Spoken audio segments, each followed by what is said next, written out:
Olá, meus amigos, vamos dando continuidade com o assunto urgências e emergências clínicas, né? Que apesar que as pessoas às vezes acham que o SAMU trabalha só mais com trauma, mas um dos grandes cargos do SAMU é as urgências e emergências clínicas, né? Grande parte dos atendimentos em si, do serviço de atendimento móvel de urgência, são clínicos. Certo? E sem contar que grande parte dos atendimentos realizados por socorristas também é clínico, né? E aí, dentro de várias e várias patologias clínicas, eu elenquei aqui as principais emergências clínicas, as mais comuns e as mais importantes em referência de atendimento, né? Então a gente vê infarto agudo do miocárdio, que é o famoso IAM, né? Eu botei síndromes coronarianas agudas, né? Que as síndromes é um elo amplo de dores precordiais, né? A insuficiência cardíaca congestiva, conhecida como ICC, o acidente vascular encefálico, AVC, AVE, depois a gente pode estar discutindo isso aí, né, que o acidente vascular cerebral hoje ainda pode ser utilizado, mas só como questões da medicina em si, né, por ter um patamar tão conhecido, tão relevante, se optou ainda se quiser utilizar, mas anatomicamente falando, o termo mais correto é encefálico, né? Hipertensão arterial sistêmica, RAS, síncope, que é o famoso desmaio, né? O diabetes, crise convulsiva, epilepsia, a gente vai ver a diferença de cada um, e a asma, que é bem comum em crianças, né? O IAM, que é a síndrome coronarianas agudas, que engloba, né, quando uma artéria do músculo cardíaco é privada de fluxo sanguíneo e de oxigênio por oclusão ou rompimento de vasos arteriais destinados a nutri-los durante um período prolongado, né, causando necrose do tecido cardíaco. Ou seja, fisiopatologicamente falando, o que é o IAM? É quando há uma obstrução na passagem do sangue nas artérias coronárias, seja direita, esquerda, seja circunflexa, seja o ramo interventricular anterior, posterior. Então, é quando há uma obstrução na passagem desse sangue e o sangue não consegue nutrir o tecido miocárdico, né? Então, fisiopatologicamente falando, e basicamente é isso, né? Então, põe em risco a vida do indivíduo, obviamente, também depende do tamanho da lesão, né? Quanto tempo esse paciente está sentindo essa dor, tudo isso, se é tabagista, se é fumante, etc, certo? Tudo isso vai interferir, né? O que é mais comum é a presença da placa de tecido adiposo, né, com presença de plaquetas, etc. E os sinais e sintomas mais comuns? Então vamos lá.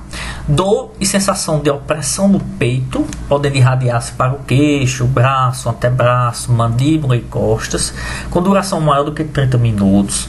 Dor epigástrica, podendo definir como mal-estar gástrico, náuseas e ou vômitos, êmesis, né, que é o termo mais científico, dispneia, que é dificuldade de respirar, sudorese, né, fraqueza, agitação, porque o indivíduo está sentindo muita dor, e podendo evoluir para a parada cardiorrespiratória, tá bom?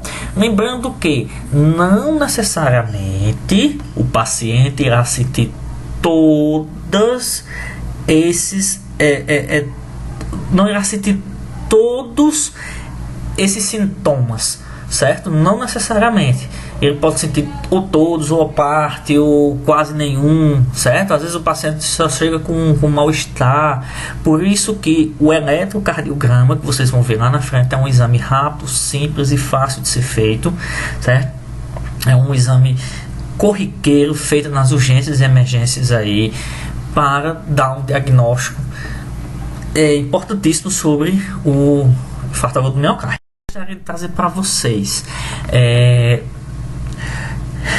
As medicações vocês irão ver lá no P4. Acho que se der tempo a gente sempre pode estar discutindo essa questão das medicações. Lembre-se que a aula é para o P1, primeiros socorros, então a gente não faz administração de medicação, certo? Sabendo que em alguns países é protocolo o uso do ácido acetilsalicílico, o famoso AS, de 160 a 325 mg, né, com clopidogrel, glicoproteína 2B3A, né, e assim outras medicações, morfina, tá bom? Mas nesse momento é mais aquele atendimento básico mesmo, tá bom?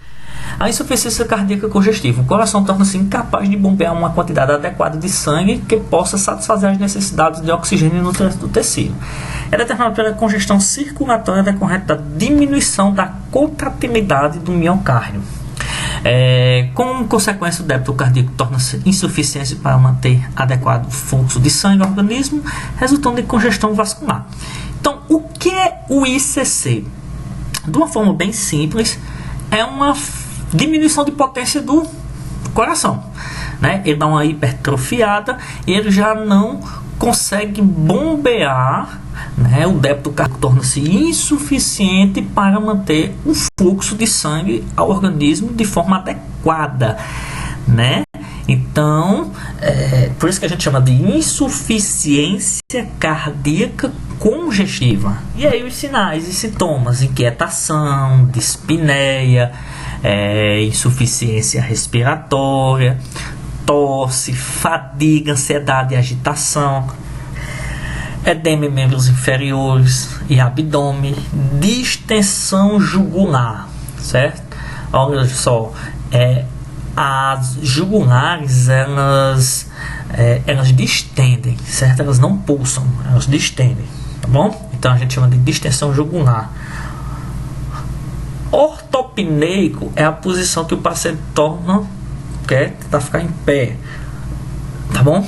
E dor torácica às vezes. Essa distensão jugular é o que a gente chama de distensão jugular, turgência jugular, viu?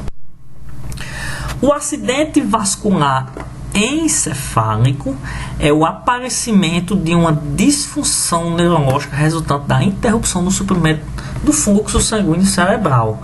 Normalmente decorre de 4 fatores: trombose cerebral, embolia cerebral, estenose arterial e hemorragia.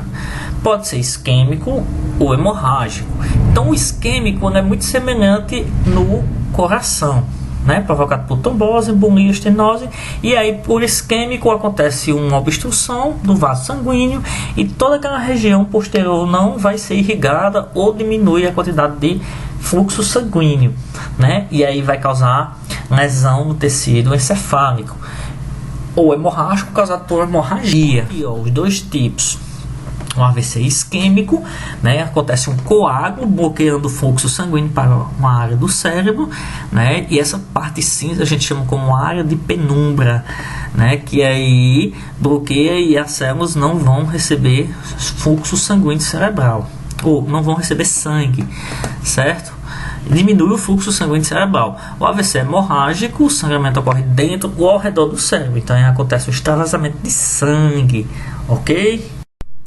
Sinais e sintomas dependem da localização e extensão do dano de forma geral, né? Depende da extensão. Só que aí, de forma geral, o paciente apresenta cefaleia, que às vezes é o único achado, ou seja, uma dor de cabeça muito grande ou muito forte, certo? Que aí às vezes o paciente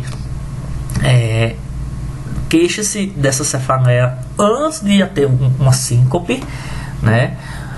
Aí vem a síncope, alteração do nível de consciência, principalmente com rebaixamento do nível de consciência, ou seja, o paciente ele desmaia, tem uma síncope e não acorda, né?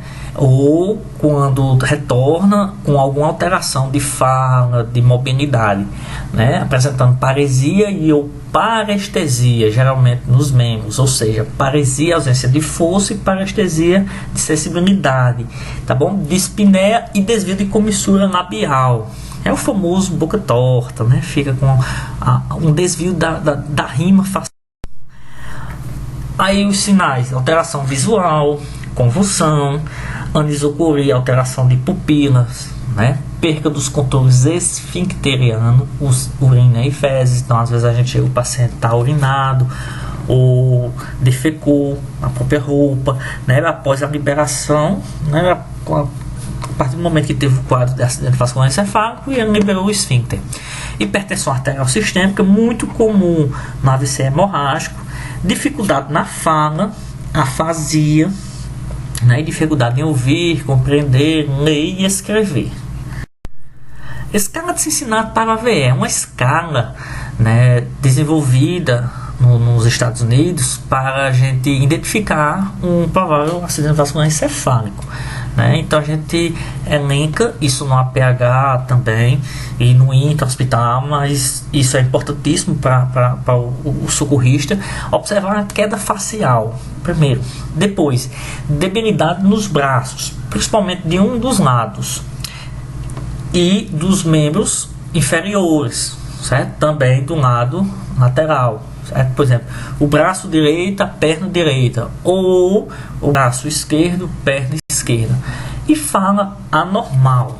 Bom, a escala de Cincinnati está aqui. Vocês podem dar uma olhada, né? A gente pede para o paciente rir, né? Pede para o paciente sorrir, e aí a gente vai ver essa diferença da hemiface dele, né? Queda do membro. A gente pede para o paciente estender os membros e dificuldade na fala, tá bom?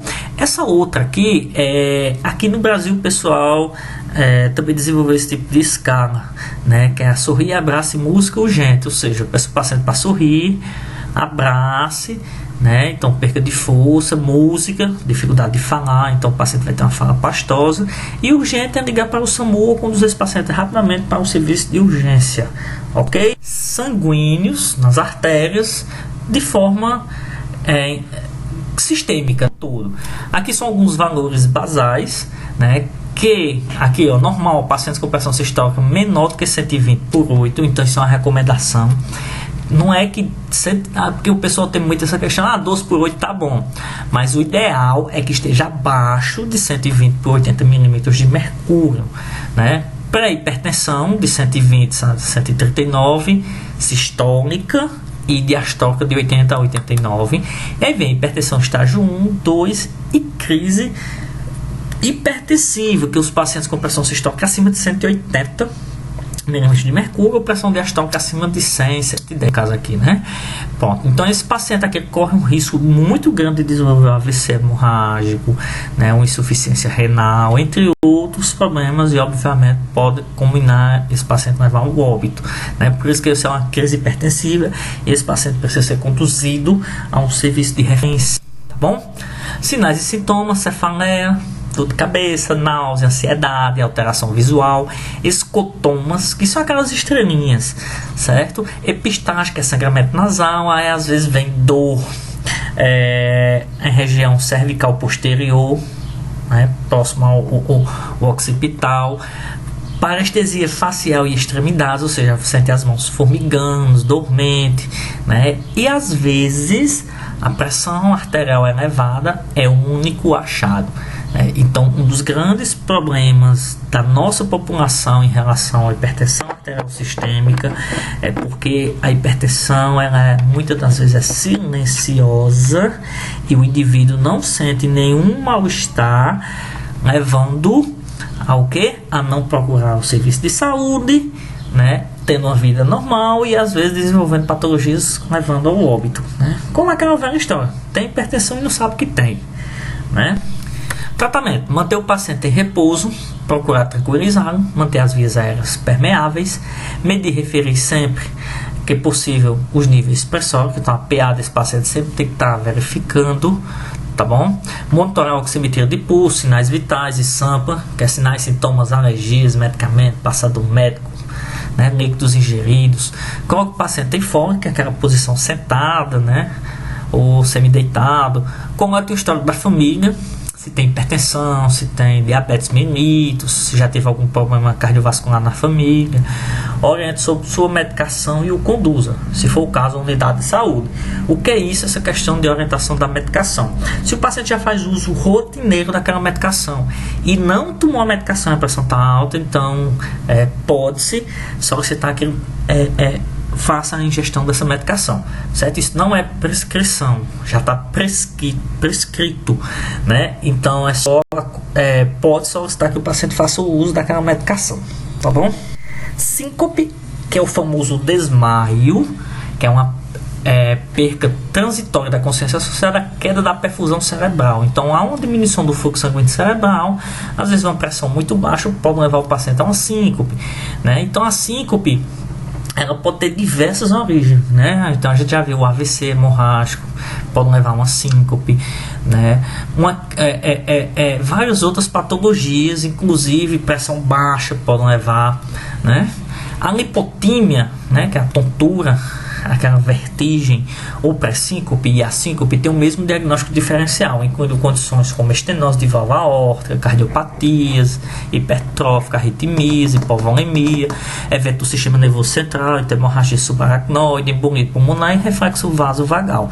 Que na verdade ainda tem mais coisas aí. Então a síncope, ela tem um sinal muito, muito grande de diversas patologias, né? Então, mas nesse momento agora, o que então o paciente após a síncope, né? Então a gente pode deter esse paciente e solicitar um serviço de atendimento móvel de urgência, né? Lembrando sempre que, principalmente quando essa síncope ela demora uma quantidade significativa, então procurar investigar o real motivo dessa síncope. O diabetes, gente, depois vocês podem ler todo esse texto aí, mas é uma doença caracterizada pela elevação da glicose no sangue, né? A hiperglicemia é uma doença metabólica, né? A questão da função da insulina promover a entrada de glicose nas células, essa insulina que é produzida pelas inotas de Langerhans no pâncreas, né? Que são as inotas pancreáticas, né? E a falta de insulina, o defeito na sua ação, resulta, portanto, no acúmulo de glicose. Então, qualquer alteração, né, na produção de insulina, seja falta de produção total ou parcial, isso vai causar um aumento na glicose na corrente sanguínea, chamamos de hiperglicemia. E aí a gente classifica diabetes do tipo 1, do tipo 2, a gente tem a gestacional, né, e outras causas, né? Do tipo 1, que é normalmente uma doença autoimune, né? Isso a gente vê crianças com diabetes, né? E aí a gente vai ter que estar fazendo aplicação diária de insulina, tá bom? Então é uma doença autoimune, e a gente vê muito comum na faixa etária da pediatria, né? Em crianças, tá bom? A diabetes, e 10% só dos pacientes diabéticos se encontram nesse tipo aí, né? Então poucos diabéticos são do tipo 1. A grande maioria é do tipo 2, certo? Cerca de 90% aí. São aqueles pacientes que têm uma vida desregrada, não digo nem uma vida desregrada, a gente que o uso de alimentos refrigerantes, etc, e que no decorrer da vida, né, a gente quando chega principalmente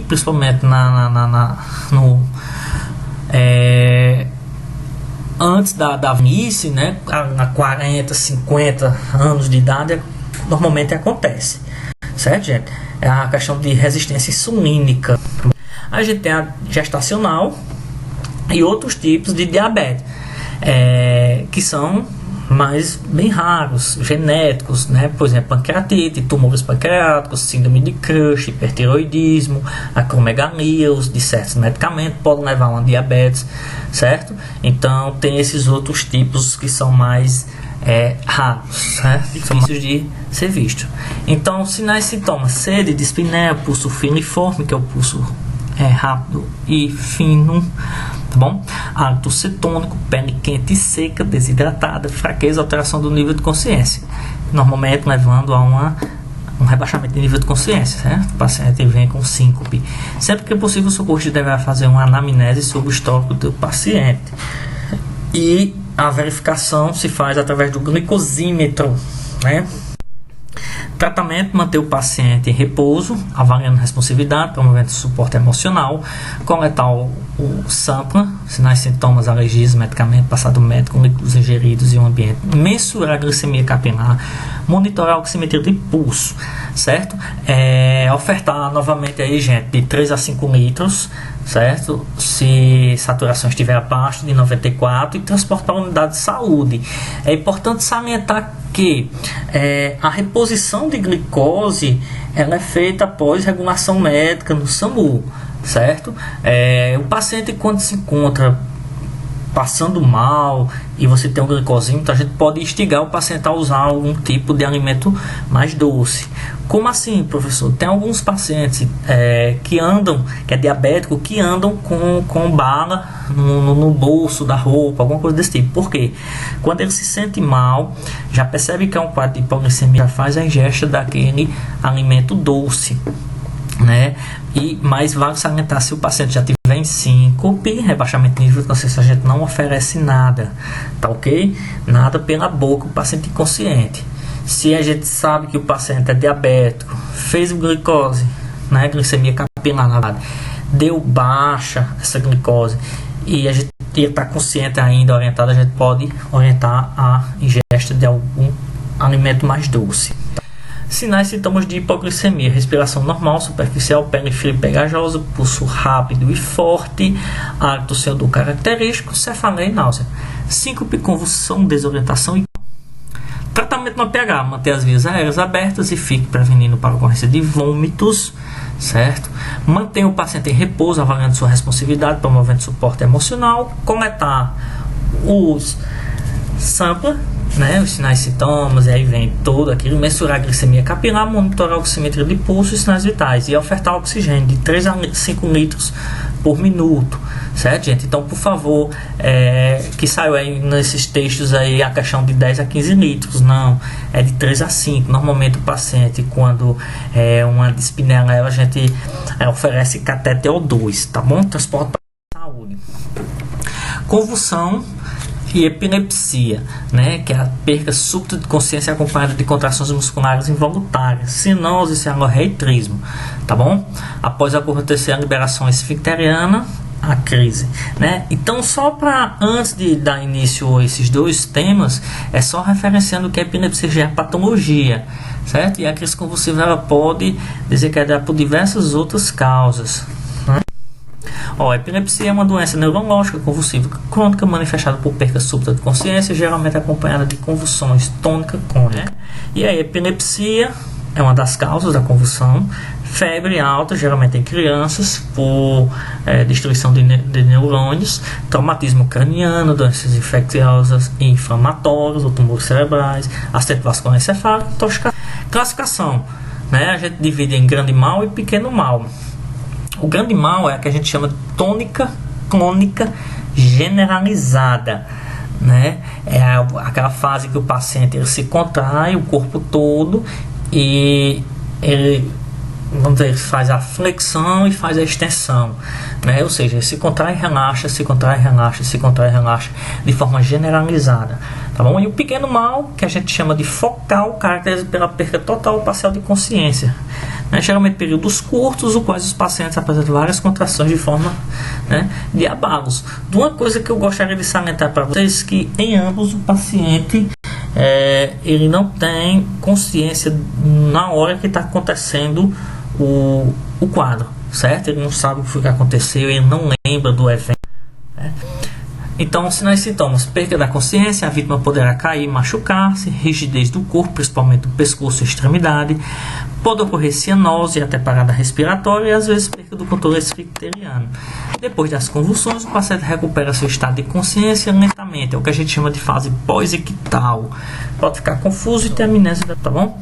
Então, deve-se tentar proteger o risco do traumatismo, principalmente na cabeça. Então, para isso, devemos afastar todo qualquer objeto próximo ao paciente. proteja as vias aéreas. Durante uma crise, o paciente pode ter alguma dificuldade de respiração, e posiciona o paciente em posição lateral de segurança e encaminhar o paciente à unidade de saúde, certo?